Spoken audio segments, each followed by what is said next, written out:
Stage 5 of the Vuelta a España, and once again in the south of the country, they were welcomed by clear blue skies and temperatures up into the mid-30s.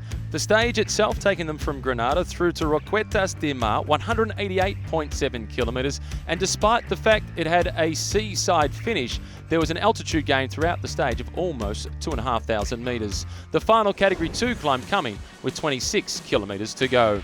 The opening hour of racing was incredibly quick, with the average speed more than 47 kilometres per hour. A breakaway group of 25 forming, amongst them Rudy Molard of Group Arma FDJ, the best placed in the general classification, at 3 minutes and 46 seconds behind the red jersey of Mikhail Kwiatkowski. Back in the peloton, it was Team Sky who were controlling the breakaway group but conceding time, and the red jersey slipping away from their Polish leader. The only other team to miss the breakaway was Quick-Step, but they weren't interested in doing any chasing. The leaders were getting amongst it to see who would win the stage. As they're on the final climb, leading group of 3, including Alessandro De Marchi of BMC, Simon Clarke of Education First Draft Pack, and Volker Mollema from Trek Segafredo. They went over the top of the climb with a 43-second advantage over Flores de Taya Blotto and El Jumbo, Davide Villela of Astana, and Rudy Molard of Group Arma FDJ.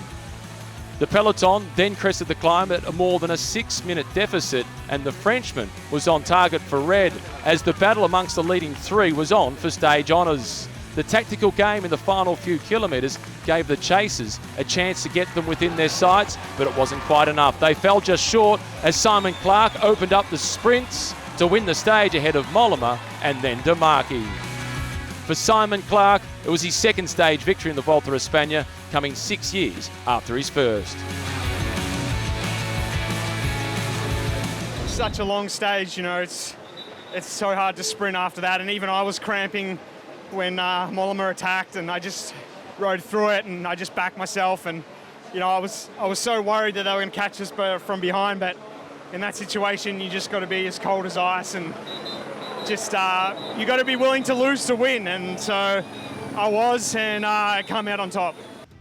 Clarke took the risk and he got the win ahead of Volker Mollema, with Alessandro De Marchi in third place. Villela led home the chasers.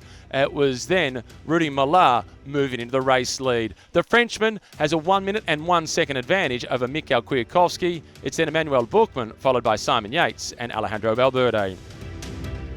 Stage 6 is a chance for the sprinters. San Javier is the destination, 155.7 kilometres. Just 2 Category 3 climbs, the final one coming with still 52 kilometres to go.